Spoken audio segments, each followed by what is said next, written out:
Okay, so let's go to your lived experience in your Hmm. family.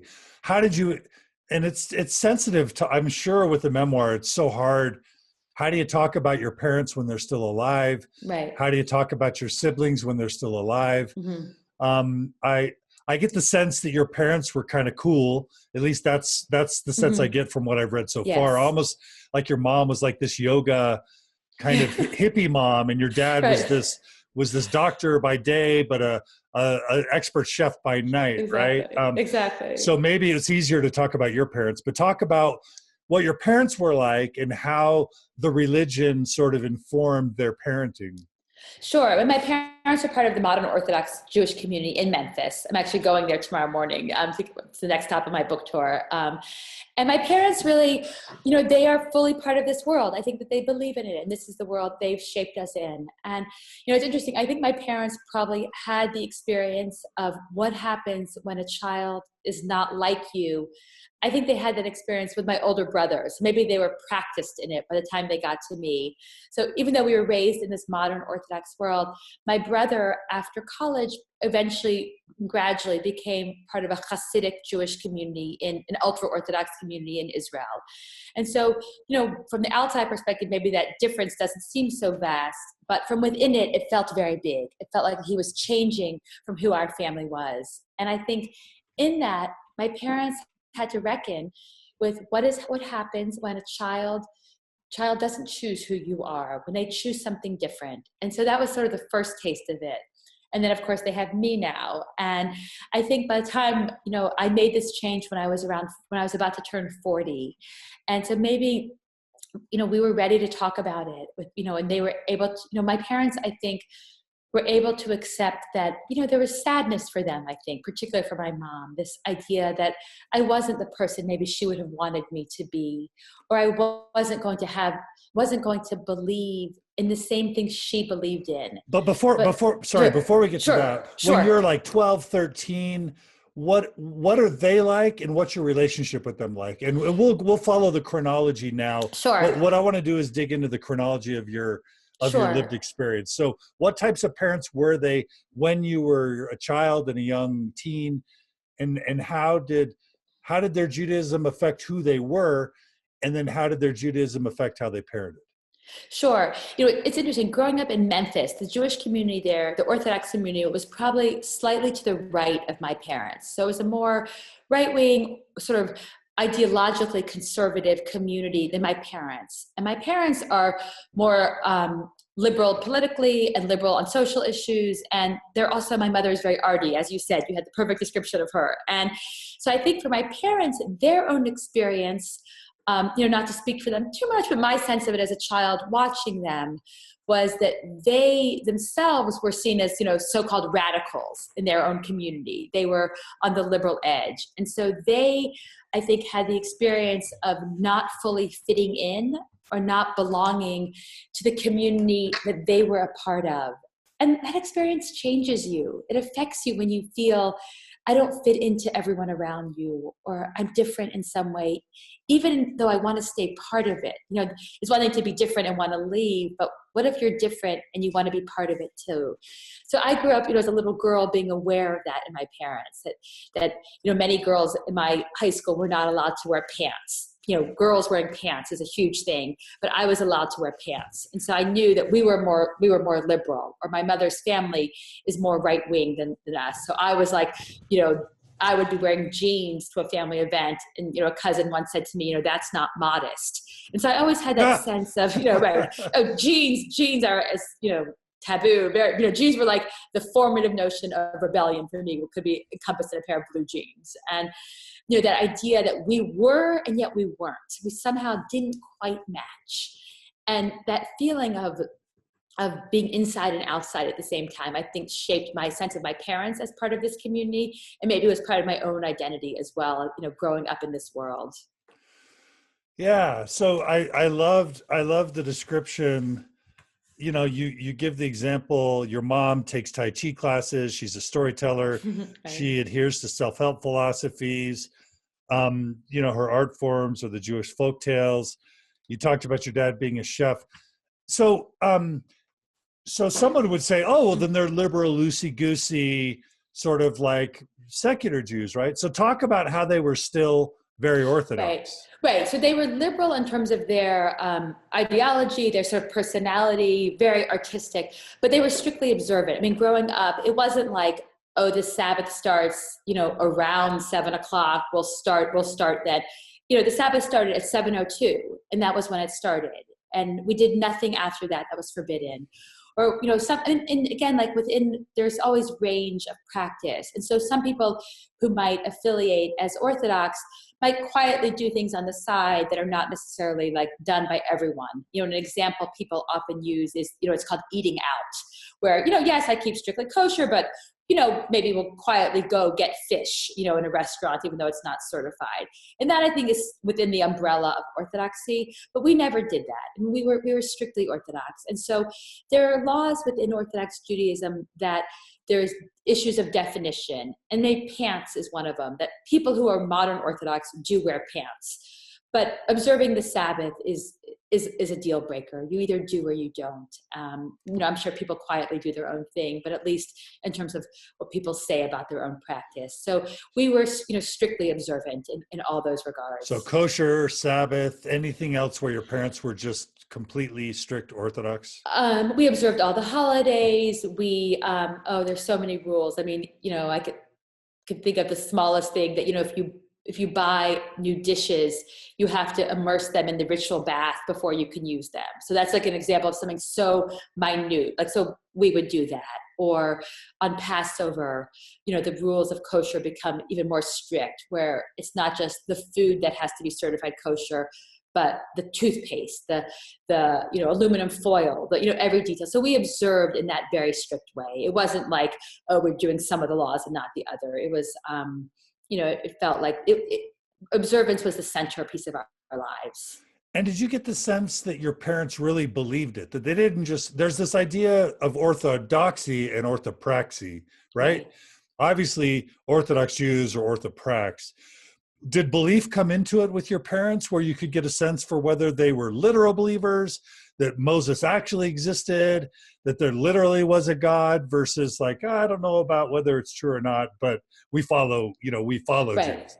Right. That for me was like one of the questions I think as I got older was fascinated by. Like, I would sit in synagogue and look at the women around me and think, do you really believe it? Like, do you really truly believe? And you're right about this. There's a difference between observing the laws and truly believing. And a lot of people within the Orthodox world might say, you don't have to believe, just observe them, and that's enough. For me, that answer feels empty. I feel like if I don't, I want to belong, I want to have friends, I want to be invited for Sabbath dinner. But if I don't believe in the foundation of it, and I have to pretend that I do, I mean, for me, that creates this gaping hole. And so growing up, I felt my mother especially did believe. I think my mother believes and believes deeply. And it's something maybe I've come to realize about her even more so as I realize that I don't believe. And, my father, I don't know. I wondered sometimes if he did. I don't know. Okay, so you wondered a little more. Yeah. Okay, so you had two siblings, is that right? Mm-hmm. Talk about them just really briefly. Sure. I'm the middle child. So my older brother was always someone who I also felt believed. He was always very serious about Jewish prayer and Jewish studies. And he, felt that this was his world. I also have a younger sister who's 3 years younger than me. And, we were always very, very close growing up and very similar, and, are close to this day as well. Okay. And then in terms of your relationship with your parents and the religion, when you broke a commandment or a law, when you disobeyed, how did they treat you? And it may have been different, but your mom versus your dad. Right. Well, I mean, it's funny. I was such a good girl. I mean, I think the worst thing I ever did in high school was I had a youth group advisor who liked to talk to us about belief and observance, and, that we shouldn't wear pants, we should only wear skirts, we shouldn't touch boys. And I really liked talking to him. And I once stayed out too late because I was talking to him. And my dad was really mad at me that I was out too late. And so I feel like when your biggest infraction as a teenager is talking too late to the youth group leader, you know what kind of good girl you are. So I was really, I look back and think, what was that about? Like, I was so, maybe the worst thing I did was in high school, I would wear, like rules for modesty are very, very important in the Jewish Orthodox world for women. And so What's modest? What's modest? What's immodest? Because that's a huge problem in Mormonism. So modesty, it was very clearly defined. It was sent home in notes on the school book. Skirts, first of all, wearing skirts was key. Good girls wear skirts. It was just like, that was a given. And it couldn't, so, it's because Orthodox Judaism is so delineated. It wasn't just any skirt. It could be, it had to cover the knee when you were sitting. And there was a term, there was a biblical measurement used of, if how much of your knee could show. And collarbones were off limits. So a shirt had to go above your collarbone. Sleeves had to reach, in more Orthodox circles, you have to wear sleeves below the elbows. We had to wear sleeves, I guess, that approximated the elbow. There was probably an exact amount, like how many inches. I luckily think, thankfully, that has slipped my mind. I don't remember the exact measurement, but we couldn't wear shirts with writing on it. I remember sitting the first day of my senior year in high school where we were reminded that we couldn't wear shirts with writing on it. And I was wearing a t-shirt that all my friends from the summer program had signed. I remember trying to hide because I was breaking the dress code. But we were always trying to get around the skirt rule. I was very, very good at wearing loose skirts that I could pull down on my hips when the rabbi approached that covered my knee, or when we'd sit in class, we'd put a jacket over our legs so you couldn't tell that the skirt rode up a little bit and so our knees showed. But body parts were fair game for, I feel like religious identity was mapped onto whether your neck collarbone showed or not. Wow. Yeah, we don't have it nearly. What are yours? What are your rules? Right now it's a big deal. There's this term in post or liberal Mormonism called porn shoulders, because more and more, and this is actually Mormonism, Orthodox Mormonism is actually getting more Orthodox. And you kind of make reference to this at the beginning of our interview. Back in the 40s and 50s, Orthodox Mormons, high school girls would have spaghetti strap kind of nightgowns or beauty pageants. They would wear kind of sleeveless or spaghetti strap dresses. But now showing your shoulders, there's this term called porn shoulders, because it's almost like it's becoming pornographic to show your shoulders within Mormonism. Right. It's very sleeveless. Also, for my mother growing up in an Orthodox world, everyone wore pants. The women, they wore pants, they wore sleeveless. I see these pictures of my mother in sleeveless, and, then she stopped doing it. And that same sense that the rules became stricter, especially about women's dress. It became much more contested. And for me, wearing sleeveless was like the final frontier. It took, even after I stopped being Orthodox, until I could actually wear sleeveless without bringing a little cardigan with me for fear that I would run into someone. That sense that your shoulders somehow were the most forbidden. Yeah, absolutely. Okay, so you were the good girl. How did your parents, did they reinforce that goodness in you? Did you feel like your dad or your mom were just like, oh, Tova's so wonderful, she's such a good girl? How did they reinforce your goodness? Or was it just intrinsic?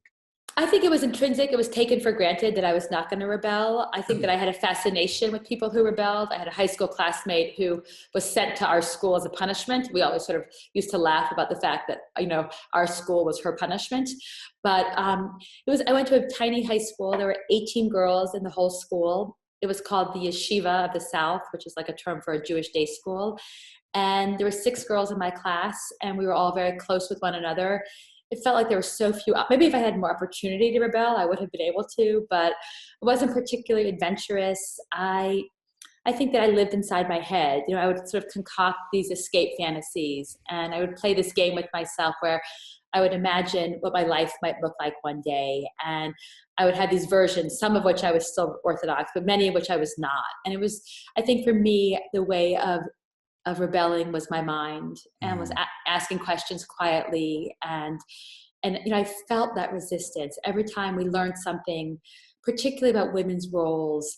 I would feel this burn of anger. I felt it physically in my stomach, and it felt like rebellion or resistance. And it just felt like this tightening feeling that, this urge to say, no, I don't want this. But it was very, it's so scary to feel that you think something that might make you outside your world. And I didn't want to know how much I felt it. I just wasn't ready to face the fact that there was this, increasing sense inside me of resistance to it.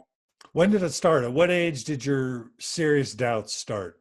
or even your small doubts? When did the doubts start? I had such a strong memory of being in, I think it was 4th grade, which is, I have a daughter right now who's the same age, which is, interesting for me to think about. But I remember we, would study the Torah, the 5 books of Moses in school. And we were learning a passage about Adam and Eve. And the phrase in the Bible was, Vatim shel ba, and he will rule over her.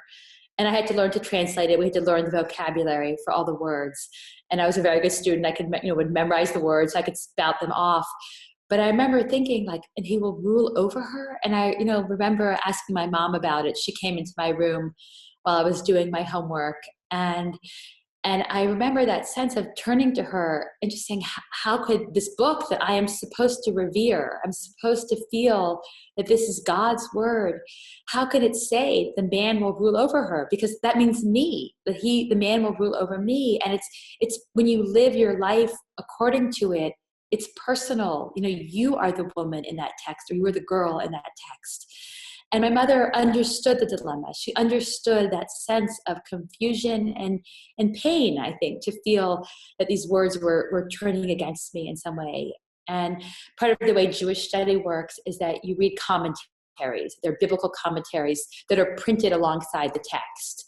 And so we read one together, that was sort of the most common of these biblical commentators, who explained that the phrase, he shall rule over her, means in the sexual act.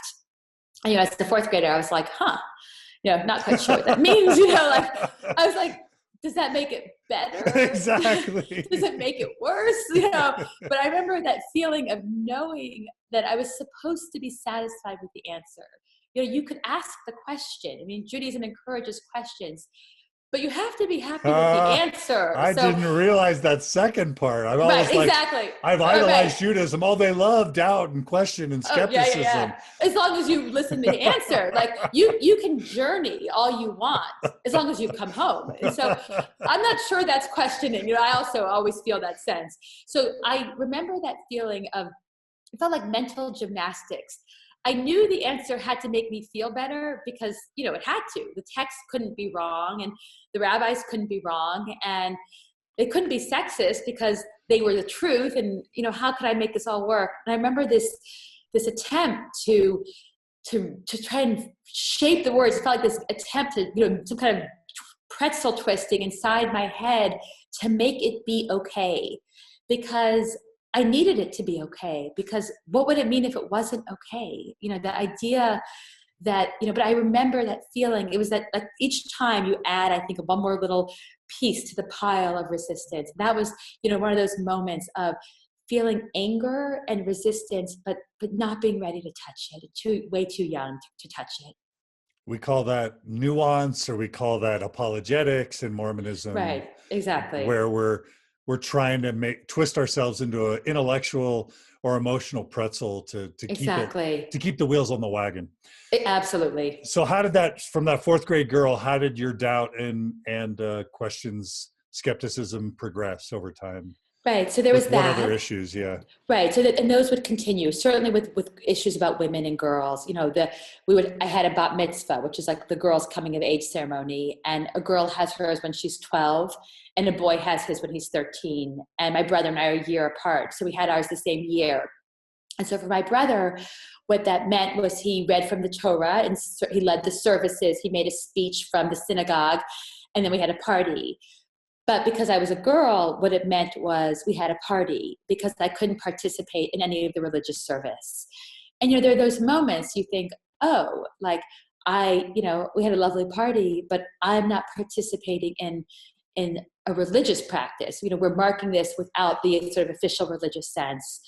And, I remember I studied something and I gave a talk. And at the time in Memphis, even having a public celebration of a girl's bat mitzvah was considered radical. I was one of the first to have a party in a synagogue, as opposed to just something small in your house, like a little quiet, private ceremony. And the idea is that boys come of age publicly, communally, and with ritual, and girls come of age at home or with a party. They come of age privately.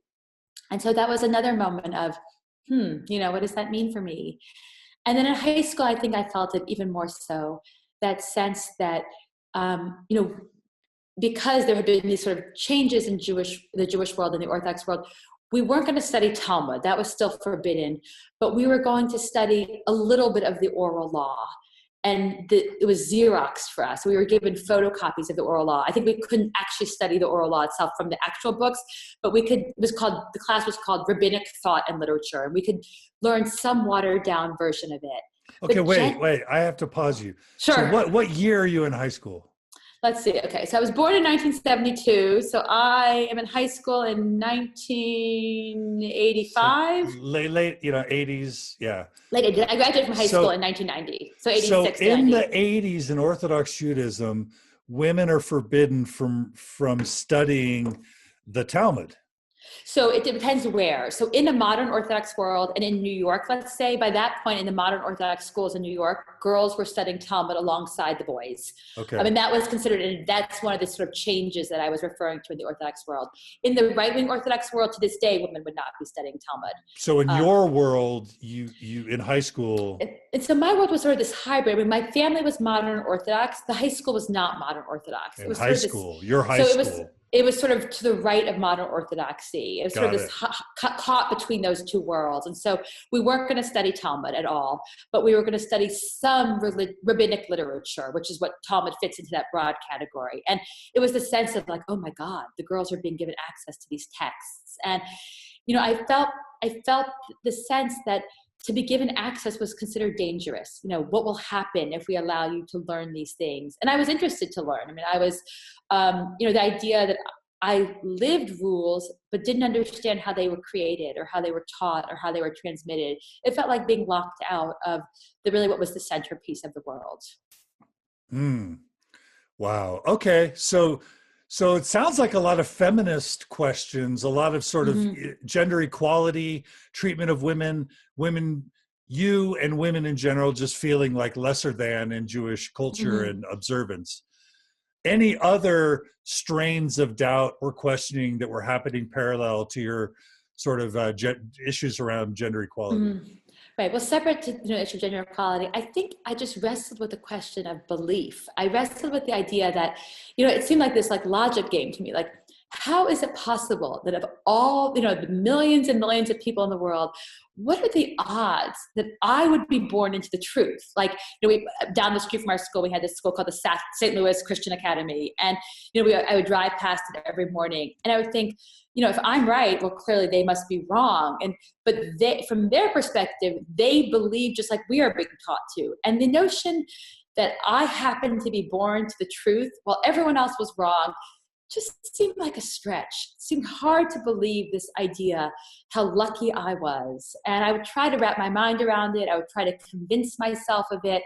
But I just couldn't get around the fact that I kind of lucked out on that one, it seemed like. And I didn't understand, and I knew that those same kids believed the exact same thing about how they had lucked out. And it just seemed like a problem.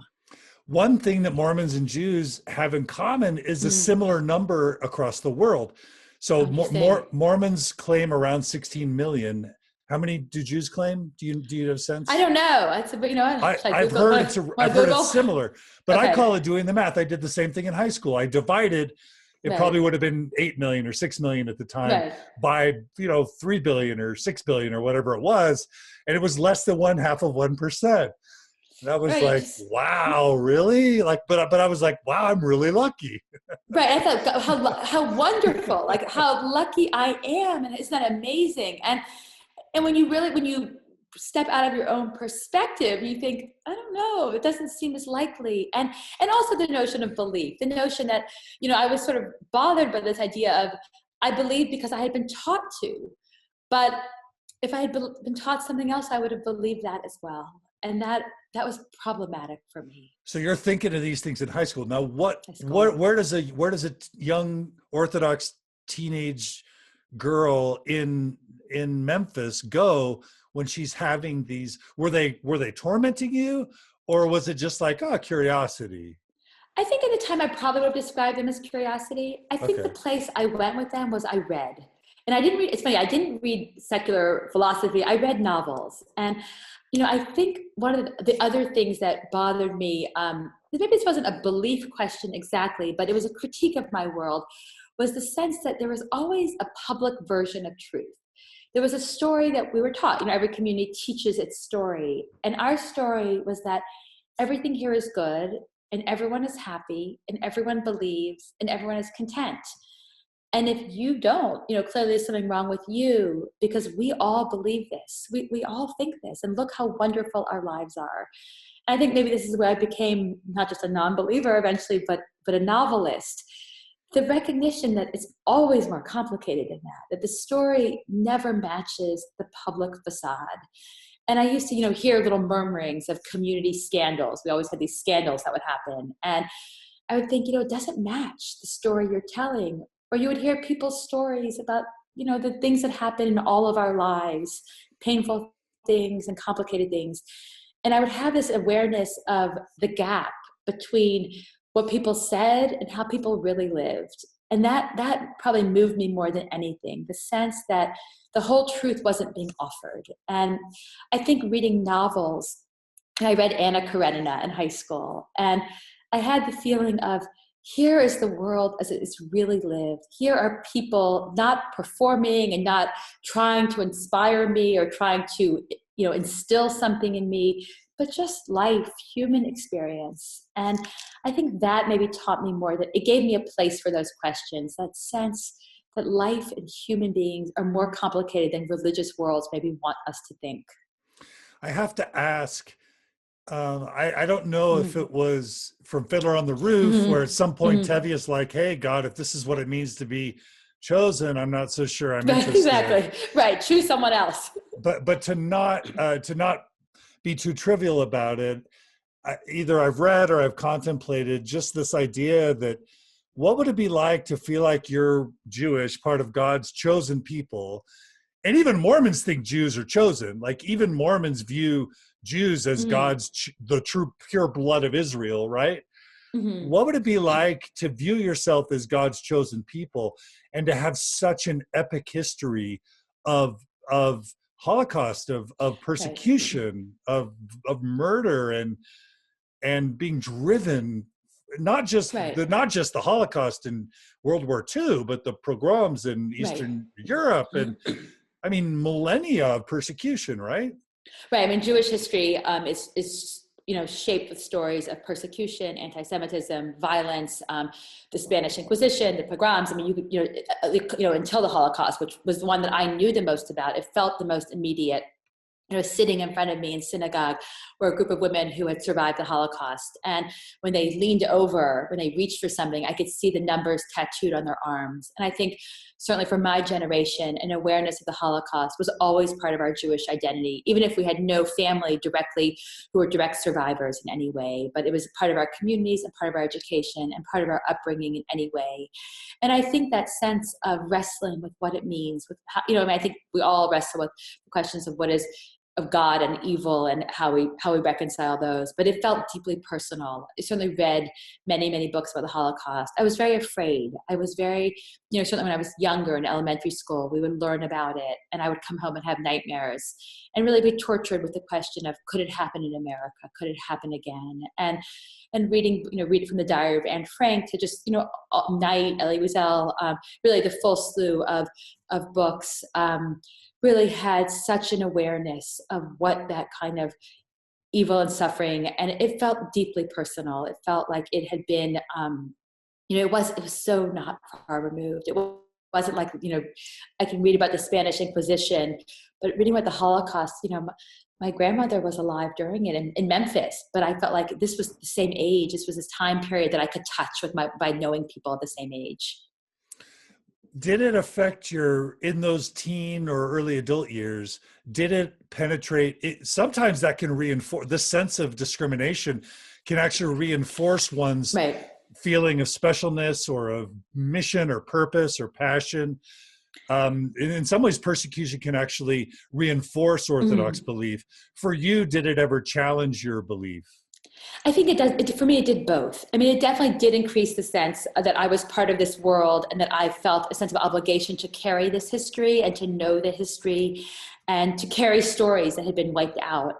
And, one of the things I did on a summer tour, I spent a few weeks in Poland and really learned the history. And I did, and even do, still feel that sense of historical obligation and connection to this historical travesty. And it did have that feeling of mission and purpose and just awareness of what it meant to belong to this group and to be part of it. I think on a philosophical level, it created questions of where was God? How could this happen? And I was very aware of the apologetics offered, sort of these stories. I was raised with these stories of sort of how people were saved because they had observed, and these sort of miraculous stories of survival. And while those stories, whether they were all true or not, I don't know, but they were used as a means of saying, see, God was there. And I feel like if you're going to claim God is there in the stories of survival, you have to answer the question about the 6 million people who were killed. You can't hold up God only for the people who managed to survive. You have to answer the same question for those who didn't. And I feel like, the best answers given were, we don't know, we can't understand. I think maybe that's the best answer a religious person can give when faced with something like this. When people attempted to explain it from a religious perspective, that felt deeply troubling to me. And even to this day, recently, someone said to me, the Holocaust was a test, was God's testing us. I just feel like you're talking about, 1 million Jewish children killed. Like, I can't even wrap my mind around the notion of a God testing us in that way. Someone said to me in response, I think God failed that test then. Wow. So how did your faith, I'll call it a faith crisis because that's what we call it in Mormonism. Mm-hmm. What do you call it in Judaism when somebody's questioning their faith, doubting their belief, their commitment? Well, the term for someone who leaves is called off the derech. Derech means path. So people have actually called it OTD. It's now like the term for people who leave. But, people would say, oh, she's questioning, she's struggling, she's maybe questioning would be the best term. But I don't think there's like one official term for, really, raising questions about faith and belief. So when did your questioning get serious? So after high school, I did what is very common for many Orthodox Jews, and I spent a year in Israel. And the idea was that if you're going to go to secular college where you're endangered on all fronts by the lure of the secular world, you should spend 1 year in Israel in full-time religious study. Really, it was like sort of seen as the last chance to study in that serious way. And I think it's also viewed as an inoculation against the secular world. If I could shore up my religious feeling, then I would not be as endangered when I went to college. And so I spent a year, and for me, choosing the school I went to, even though it was an intense religious studies program, it was regarded as something of a rebellion because I chose a liberal Orthodox women's yeshiva where we would study Talmud for much of the day. And at my high school, that was regarded as like, oh, did you hear what Tova's doing? She's, it's a little iffy. And it was seen as, really to the far left in the Orthodox world. And for me, I think that year was a chance to really understand that liberal world, that liberal Orthodox world. Were your parents alarmed? Did they counsel you against that?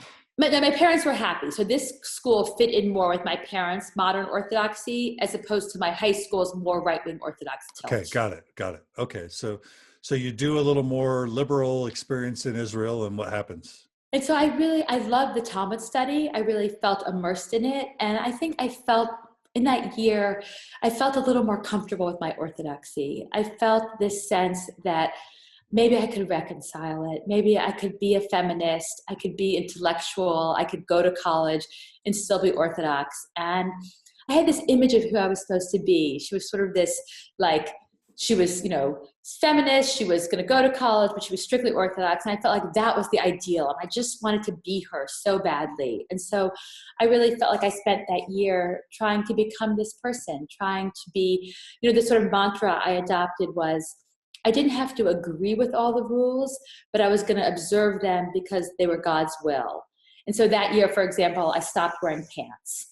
I decided I would only wear skirts. And even though I thought, oh, there's nothing immodest about pants, I don't really think there's anything religiously wrong with it, but I'm going to choose this because this is what my community does. I'm going to sort of align myself with my community more fully. And I felt like we had to follow there's a term in in Orthodoxy called, halacha means Jewish law.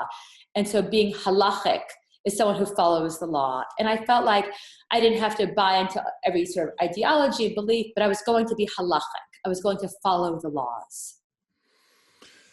And so that's getting you more Orthodox, right? Right. It's funny. I felt at the time like I was sort of staking my claim in this left-wing Orthodox area. So on one hand, it's becoming less Orthodox, right? It's becoming a little more liberal, but it's staunchly so. It was sort of deciding this is where I belong and this is who I'm going to be. And I'm going to follow the rules of this world. Okay. So what happens? So I spend this year and then I go to Columbia College in New York. And I felt like, for the first time I was in the secular world, I was in a school that had more than 18 people in it. It was sort of a shock to my system because I was used to such a small world. And it was both— That's a super liberal college, right? Columbia is a super liberal college, although, every college has its pockets. And so Right. I was part of the modern Orthodox community at Columbia. Okay. And so I think, I felt shy and a little overwhelmed, and it was very easy to be friends with the people who were like me. And so I had an Orthodox roommate, and I went to prayer services twice a day. And, I would wake up at 7 a.m. Part of it was social. It was like the big social hangout for the Orthodox Jews to get up early and go to services and have breakfast afterwards.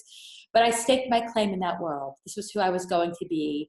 I had for a brief time, I started wearing pants again.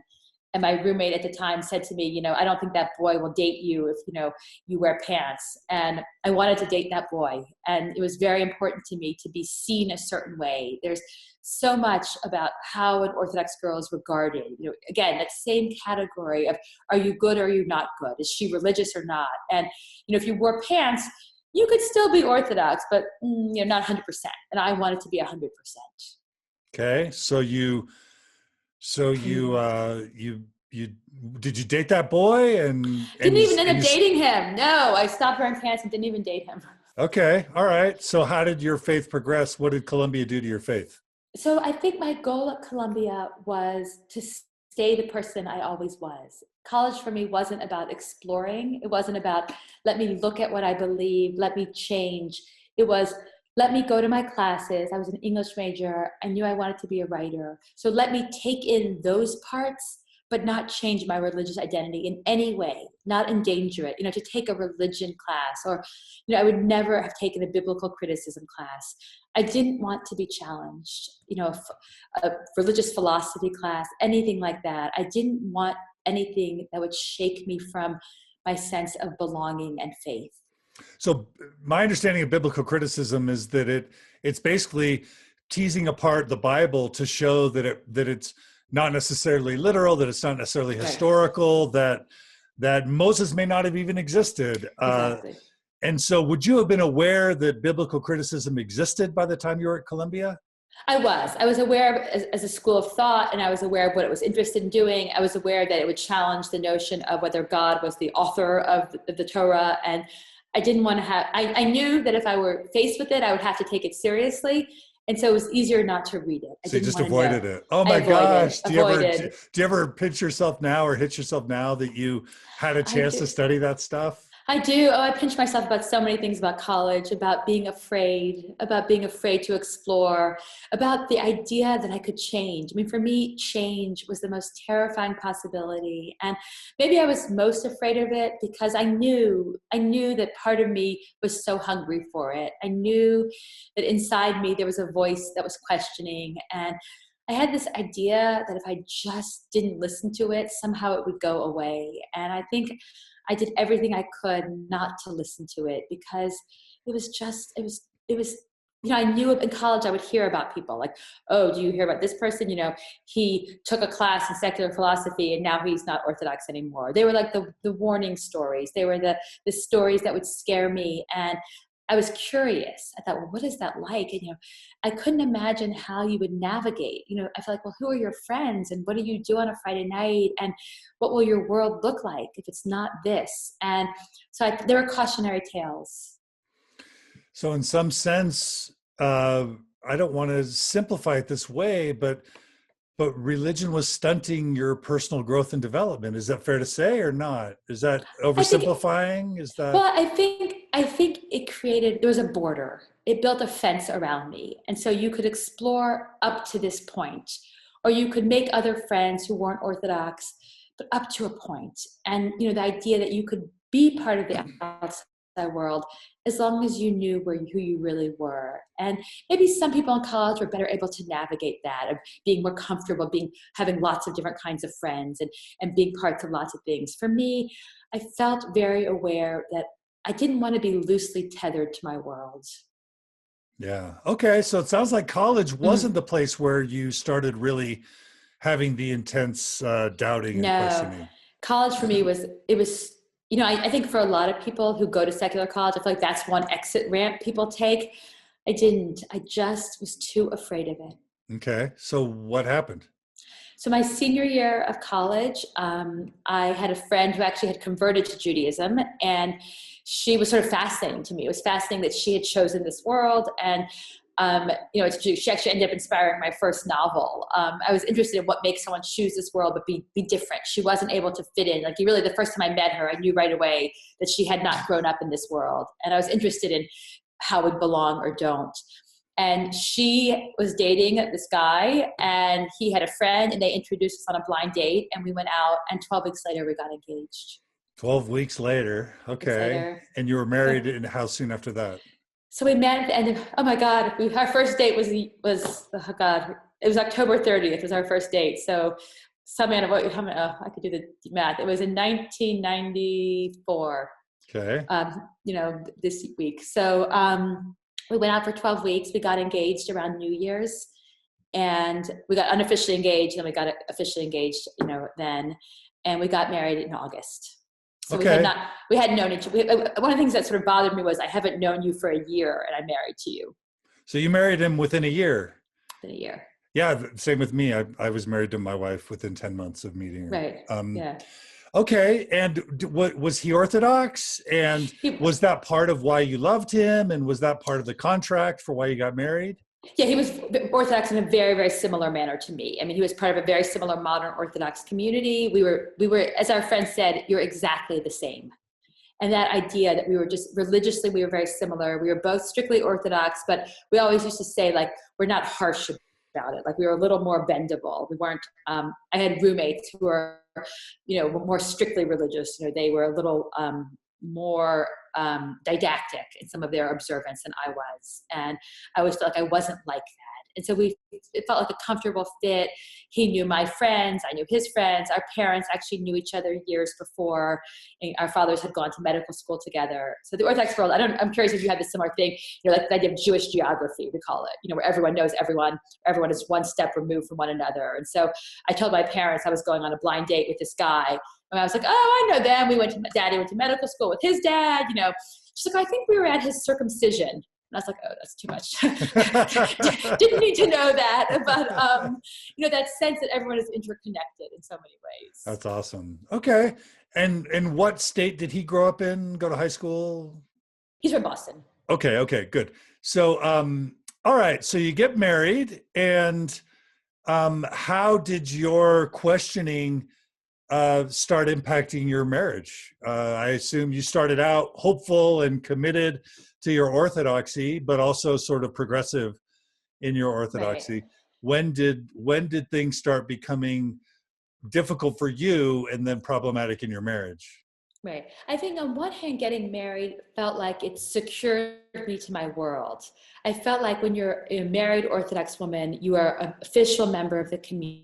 And any worry I had that I could go astray or I might question, I feel like, well, not anymore. I'm secured now. I'm part of this marriage, an Orthodox marriage. And in some ways it was reassuring. It felt like, okay, this is who I'm going to be. And yet at the same time, I feel like marriage turned the heat up on a lot of questions. And one reason it did that is because in Orthodoxy, particularly for a woman, there are all sorts of new laws that you encounter when you get married. And the first one that was the hardest for me was the idea that, you know, until now there were all these laws of modesty about pants and skirts and sleeves and elbows, but hair there's nothing about hair until you get married. And then there's the idea that a married woman's hair is considered like nakedness. It's considered, improper for a man who's not her husband to see her hair, which is why many Orthodox women wear a similar vein, as in, across the spectrum, there's different interpretations. In my modern Orthodox world, there were all these attempts to reframe this. No, it's not that your hair is improper. It's not that it's like, a private part. It's a sign of marriage. You wear, that when you get married, a woman needs to wear on her head a sign of being married. And so I had that same sense, that same resistance, the feeling of, so now more of me is being forbidden. More parts of me are off limits. And, the idea of covering my hair felt very disturbing. And, interestingly, my mother doesn't cover her hair, and my mother-in-law doesn't cover her hair. My then mother-in-law doesn't cover her hair. But there was that move to the right where women like me, whose mothers would not have covered their hair, were all covering their hair. And so I got married, and I was engaged, I felt like I want to be that person, that same good girl image. I want to be her. And that girl, of course, would cover her hair. And so I told myself I was doing it in a liberal way. It was, somewhat radical in my mind. I was going to wear a hat all the time, but not cover all of my hair, which was sort of the left edge of orthodoxy way of doing it. But I also had a wig. It was a fall, which is sort of a demi wig. And in my mind, I was like, no, I'm not right wing. I'm not wearing a wig. I'm wearing a fall. Like the difference between a wig and a fall is about an inch of hair. You put a fall on right here. So I would get, every morning I would pull this part of my hair forward. I would clip the fall on. It was like this layer of hair that, was supposed to look exactly like mine, but of course was like this weird, not curly enough version.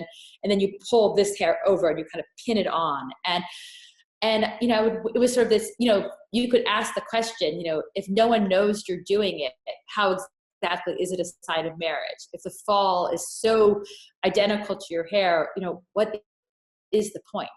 And I did wonder that. I would attach it and I would think, is there a god of hair?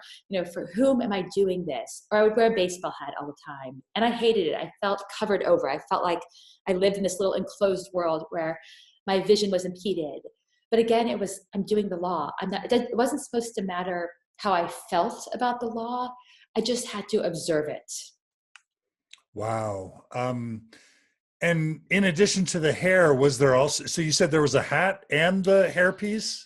It was one or the other. So I would either wear the fall and that, basically I would have my hair in a barrette here and there would be this part of my hair would not be my own hair. It would be fake, kind of laying over my hair. Wow. And so, or if I didn't feel like dealing with it or didn't want, I lived with the constant fear that someone was going to see the gap between my real hair and fake hair. I was always so self-conscious wearing it. So I would wear a baseball hat instead. So you could do one or the other. So it was normally a baseball hat that you'd wear?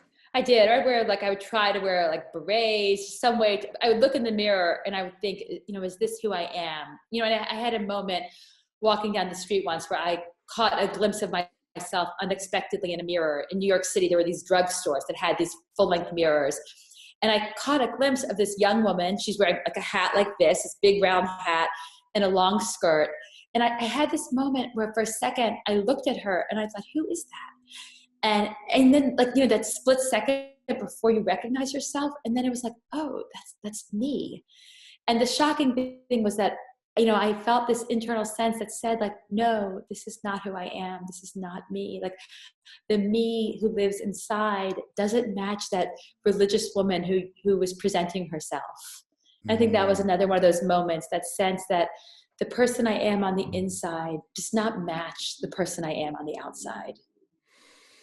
Wow, I had no idea. So the hair law became a major source of discomfort and questioning over time. Mm-hmm. Right, it did. And the other area of law that applied to married women that was very hard for me was the notion of a mikvah, which is a ritual bath. And so, we were always taught that any sexual contact was forbidden until we were married. And then when you get married, you're all of a sudden allowed to have sex and or have any contact.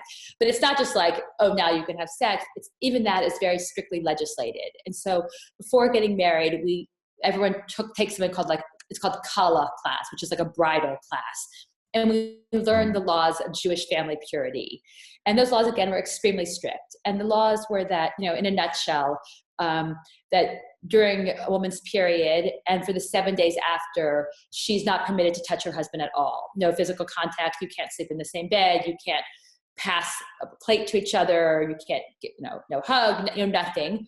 And then after, so for 5 days of bleeding, 7 days, the so-called clean days. That's half the month. It's half the month. Right. And that was seen. And there were all these reasons given. Every time is like the first time. It keeps your marriage alive. You learn to communicate, non-sexually. It makes your marriage better. All these sorts of things we're sort of told. And, maybe they're true for some people, but I don't know. But it was, and a woman had to check herself. So we were taught, everything is very regulated. So, I had my period for 5 days, and then on the 6th day, maybe I kind of still have my period, but is this, can I start counting or not? I don't know. And so you were supposed to bring the cloth to the rabbi to ask. And I see your expression, believe me, I know. To ask, to show that the smear. Be like, is this reddish brown? Is this yellow? I know. Oh I did this. I brought a cloth to a rabbi, and I said, I wanted to, because you can't have sex until you go to the ritual bath. And I was trying to get pregnant. And so I was very concerned with, my missing ovulation. And so I brought a cloth to the rabbi, and I thought I don't want to be here. I'm sure he does not want to be here. But again, this is what the law requires us to do. And so I did it. And, I think for me, this is an area of major apologetics. And I don't want to only dismiss it as that. I think for people, this can be beautiful, and many people who believe it, I understand that and feel the need to say, I know that for many people, this is foundational and important. For me, it felt intrusive into my body. It felt like the law was written across my body. Yeah. And for post-Mormons, the big thing is little 12-year-old girls are being asked if they masturbate alone in a room with a full-grown man. And that's, I think in many cases, that's one of the most extreme examples of just improper boundaries, right? Right. I think one of the changes that has been made in the modern Orthodox world is the idea that you can bring those cloths to women, that women can be decisors of the law in that way. And that has been something that the modern Orthodox community has championed, the idea that, it's uncomfortable for a woman to have to ask a man that. And so I think that is an example of an area where people recognize this is deeply uncomfortable. Yeah, Jara Lee just wrote, Mormonism is feeling a little less peculiar. Okay, good. I'm glad. I hope I can make you feel good. But it's not oh, great. We can use your more harrowing experiences to make ourselves feel better. That doesn't feel better. It just makes me feel sad that maybe that's rude of me or insensitive to say that they're Orthodox women who have to bring their underwear to a rabbi to see if there's a sufficient or insufficient spotting to allow them to have sexual intercourse with their spouse. Is that kind of? Right. It's, yeah. I mean, you are checking to see if you need 7 continuous days of, clean or pure, as it's called. But, and I think one of the things I wrestle with is, I know people who are fine with it. I know people who don't experience it as problematic, and people who love going to the ritual bath, who consider it deeply meaning. And I always want to give honor to that. I know that for some people that is the experience. What becomes hard is when people who feel that way are unable to, it's one thing to say I like this and believe in it, but can you make room inside your belief to recognize that for some people that experience is intrusive or is uncomfortable, or I don't want the law to regulate my private life in that way. And where is the space to recognize that? And that, I think, is where it becomes harder for me, when there's no space given for the fact that, when you're inside it, you take it as a given. I went to the ritual bath a few nights before I got married. It was just part of what I did, and I went my entire marriage. And sometimes it bothered me, and sometimes it didn't. Sometimes it felt meaningful, and sometimes it didn't. But is there ever a place to step back and say, not everyone experiences this in the same way? And where is the room to say, I see why this could be hard for someone who doesn't want this or who doesn't believe it? Was the ritual bath a public thing? Was it just private in your home? Where did the actual bath happen? So there's the idea that when you go in the ritual bath, there's not supposed to be a separation between your body and the water. It's sort of a sense of full immersion in that world, in the bath. And so that is interpreted through rabbinic law to mean that, a hangnail, for example, to go back to that, could be a blocking between yourself, or if I wore jewelry, that would be a blocking, or tangled hair would be a blocking. And so it's the idea that you would immerse your full body. And so women will, clip their nails, take a very careful bath, comb your hair in the interest of having yourself fully immersed. And so you do all that in preparation, and then you go but you bathe before, and then you also bathe at the synagogue? People do it differently. Some people get ready at home, and some people get ready at the mikveh itself, depending on, timing, or probably each mikveh has different setups. And then when you go to the mikveh? Mikveh. When you go to the mikveh, what happens there? So usually you would take a quick shower, like a second shower, and then you would go into the room where there's a ritual bath, and you would be observed by the attendant. In the Jewish world, she's called the mikveh lady, and you would immerse and say the blessing and go under 3 times total. And the woman would watch to make sure that every part of you has immersed fully. Wow, that's got some Mormon baptism sort of similarities, but it's also got some Mormon temple ritual similarities as well. Oh, interesting. Yeah. And you do that once a month? Once a month. Wow. And what was it like to just not be able to have sex with your husband for 2 weeks out of the month? I guess you're saying that one thing that was hard about it was the fact that you were trying to get pregnant. But was it hard for him, and was it hard for you in other ways? It was hard. I mean, it created this sense, I think when you're not married, sexuality is regulated, right? Everything is allowed or forbidden, and you operate under those terms that anything sexual is forbidden. And I think what was most hard for me was the idea that even in being married, there was still this notion of allowed and forbidden. I would think, are we allowed to touch? It made me always feel aware of law. And I think maybe that's one of the purposes of it. Maybe that because Jewish law is about every minute, every day, it creates a structure around sexuality, and you're still inside this structure. And, I know very, very well, I could go on and on about the sort of reasons given and how it makes it beautiful. And, I could say it, I can't, because I've heard it so many times and yet didn't experience it that way and don't believe in it. And I think the issue I have with apologetics is they're supposed to make you feel better about something that you kind of don't feel good about. And I think that there's a way in which it forces you to think, I should think this, but I don't. What's wrong with me? And so even sort of giving you the summary of the apologetics makes me feel uncomfortable, because I think it's a way of quieting people and forcing dissent. The thing I heard over and over again about the ritual bath was, it's beautiful. It's beautiful. And what's so hard is, and again, yes, for some, I'm sure it is. But when you are being told something is beautiful and you don't experience it, you have this I feel like your sense of self is forced underground. You're forced to say, everyone says it's beautiful, and something must be wrong with me that I don't see the beauty, or I don't experience it that way. And I think it damages your own sense of internal autonomy. Absolutely. I'm taking furious notes here. What you just said about apologetics is so powerful, that it's set up to make you feel good about something you really don't feel good about. That is so powerful. I love it. And of course, pushing yourself underground. Really quickly, Todd, our listener, asks, what are you being purified of? Like, why? Like, I mean, that's kind of a profound question, right?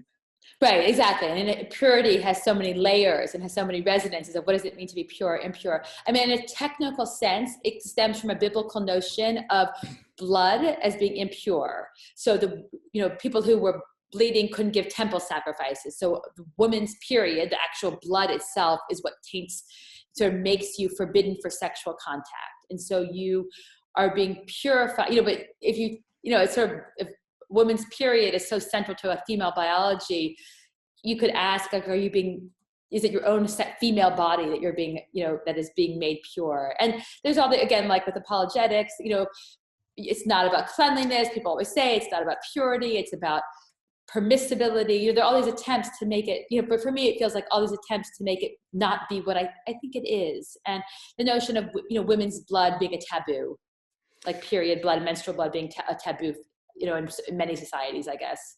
I can imagine there's a lot of Orthodox Jewish women that are just like, oh, this is part of our belief and part of what we do. And they don't even think a thing about it, Absolutely. the impurity.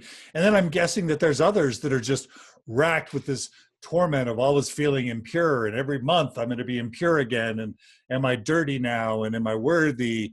I imagine that just depending on one's personality, they could experience these beliefs and rituals very differently. Right. I think everyone experiences it very different and very personal. And some people probably enjoy the sort of rhythm it creates in your month or the sense of structure. Other people probably chafe at it. I think that, you know, every personality, and people don't get to choose. Most of us don't get to choose the faith we're born into. We're born into something, but our faith, our personalities and our minds don't necessarily match the worlds we're born into. And so we all come up against those rules in different ways. So Jerry Lee is appearing a lot on the show. Jerry Lee, so in Mormonism, the leadership in the church, they aren't apologists. They are just the teachers and the enforcers of orthodoxy. In Mormonism, there's sort of this group of apologists. They're professors at Brigham Young University. They're parts of these nonprofits that are separate from the religious institution. They're kind of these unofficial, arm's length people that create websites and books and podcasts trying to make doubting and questioning Mormons feel better about a bunch of things they don't feel good about. How does apologetics work in Orthodox Judaism? Is it the rabbis themselves who are also part-time apologists? You know, how does apologetics work in Orthodox Judaism?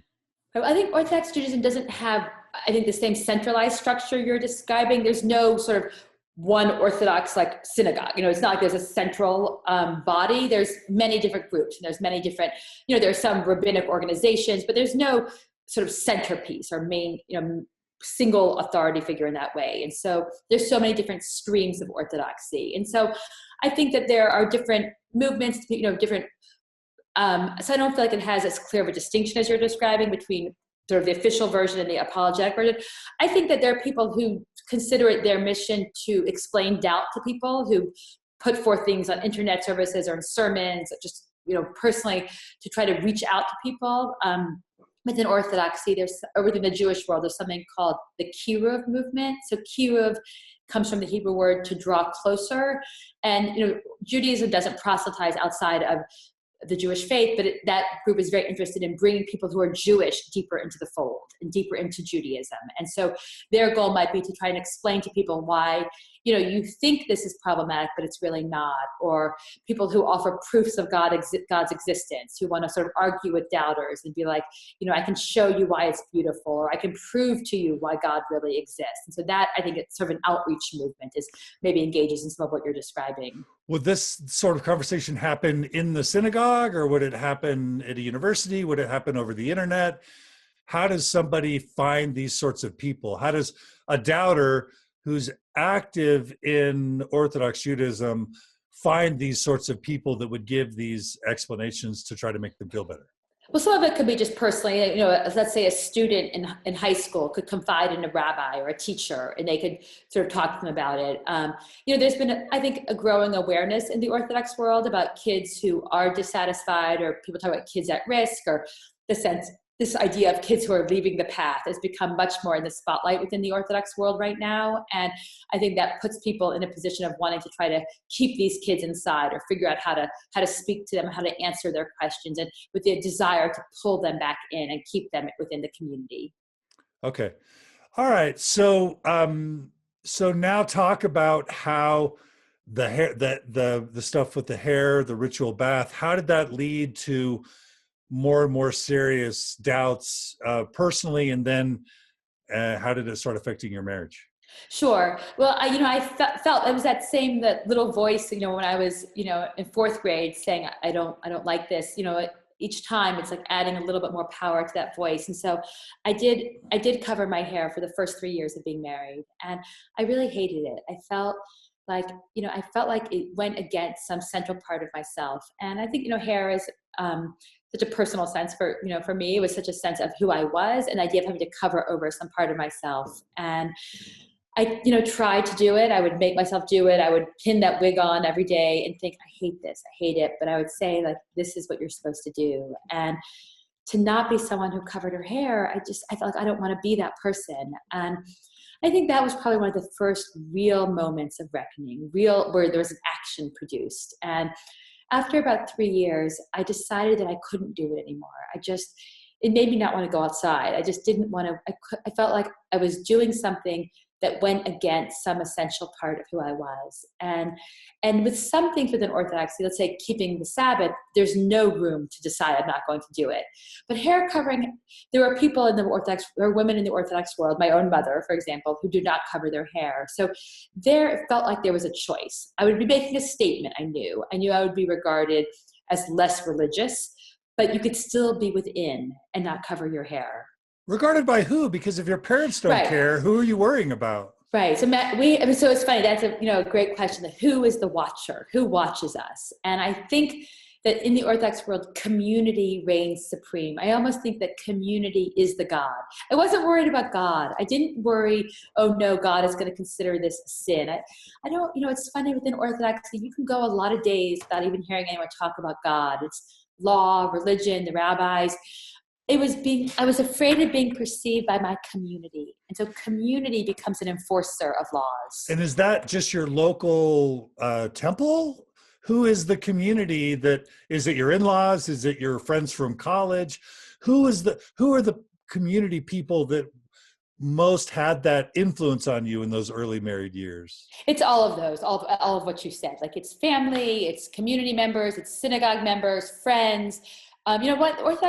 For Orthodox Jews, community is so central. I'm curious if this is the same in your world as well. Where 100%, 100%. The community. I mean, yeah. I know people who say, well, I don't really believe in it, but I want to belong to the community. And, the community has many wonderful things, that sense of belonging, of being rooted, of being surrounded by people at all times, at hard times, at good times. That, I think, is the real selling point. And it's used as the selling point. And it's what you lose if you leave. It's why I think people don't leave. So I almost feel like community has this like sort of amorphous, voice. My first novel is sort of told from the point of view of the community, and this we voice, the sense that there is this, the community almost takes on a personality of its own. And so it was this sort of generalized notion of community and what will they think? And this they looms enormously large. What will they think? And who is the they? I love that idea. Who is the they, right? There is I think we each construct our own theys. Who is our they? Who keeps us inside? Whose voice do we hear? And whose eyes do we imagine? I think we probably each have our own particular version of that they. Okay, so 3 years in, you stop doing the hair thing. Your parents don't care, but you're probably feeling self-conscious about the rest of the community. Mm-hmm. Right. And my then husband, he was in a similar place where his mother didn't. It wasn't absolutely necessary. There was wiggle room.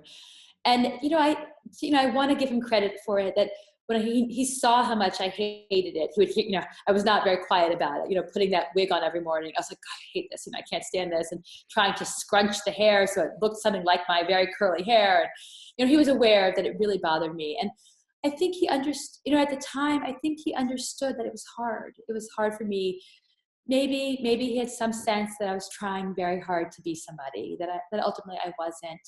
But he, I remember so clearly, one of the moments that I write about in my book, we were with friends, we were at a reading in New York where I was in school, and I was wearing this baseball hat, and I just felt like I can't wear it, like not for another minute can I keep this hat on my head. And we weren't among anyone from our community. There was no they, in the presence, because it was all people, it was writers that I was sort of friendly with, but it wasn't community. And I said to him, would you mind if I took off my hat? And, there was something about the strangeness. I was asking him permission because, in our world, what I did reflected on who he was as well. He was judged. How religious he was depended on, does his wife cover her hair, was a way of determining his religiosity, not just mine. And I remember on his face this look of, it was kindness and compassion and understanding it was hard.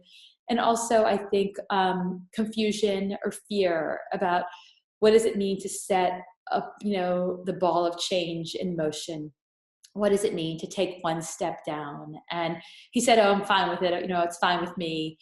And, I said, are you sure? Are you really fine with it? And I saw, that flash of worry in his eyes. I'm sure I had it in my own as well. It wasn't only his anxiety. It was certainly mine as well. But I don't think we knew, maybe we didn't know we were at the beginning of a very hard conversation. But I think certainly when you get married young, the conversation, maybe at any marriage, what happens if one of us changes? We got married, we signed a marriage contract between the two of us.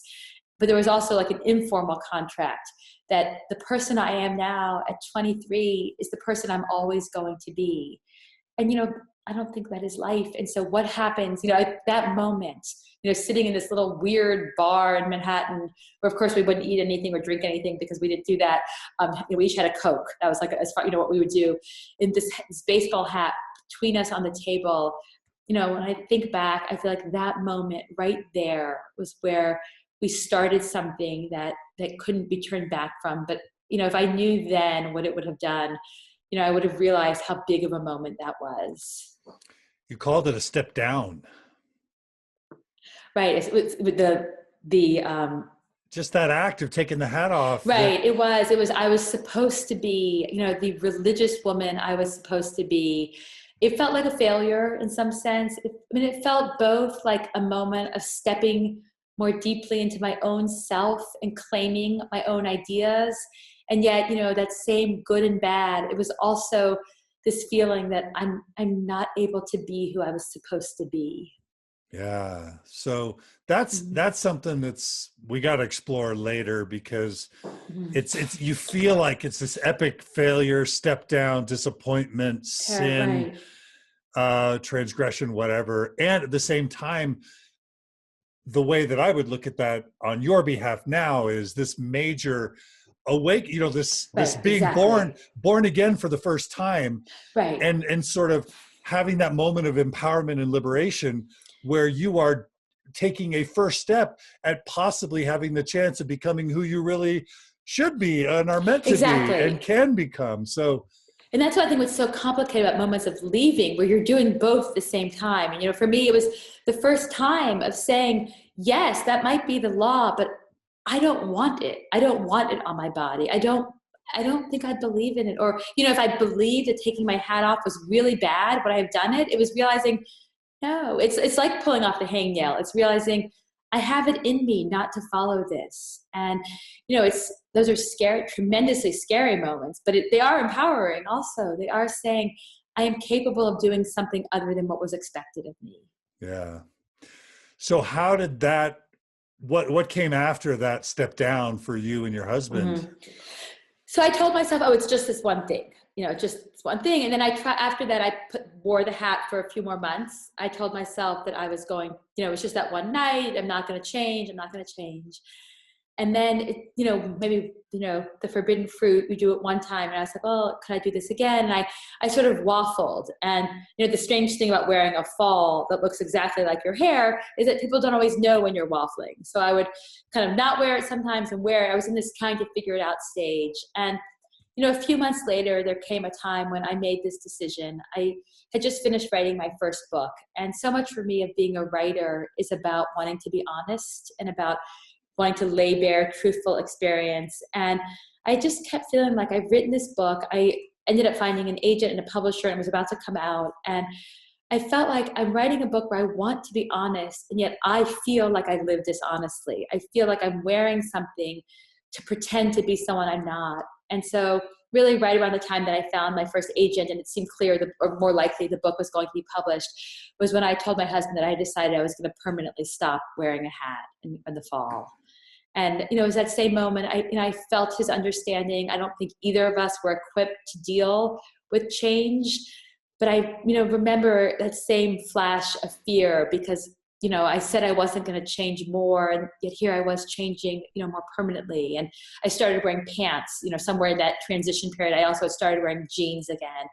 And it just seemed like, it felt like this feeling inside me was gaining momentum, that this, this sense. And, I think, when I look back to his fear, I feel sorry and sad for him about it. I feel sorry for myself and sad for myself too, to be the person who, to feel like the person who loves you is also a little bit afraid of who you might become. I think that is a very, very lonely way to feel in a marriage, to feel that if I become my true self, I'm endangering my marriage. And, for me at the time, again, it was all in very low relief. It was, no, it's going to be fine. It's going to be okay. This is just one thing, one small thing. It's not going to become bigger. And I held on to that idea for a long time, that it's not going to go beyond. It's just these two things now. But nothing else.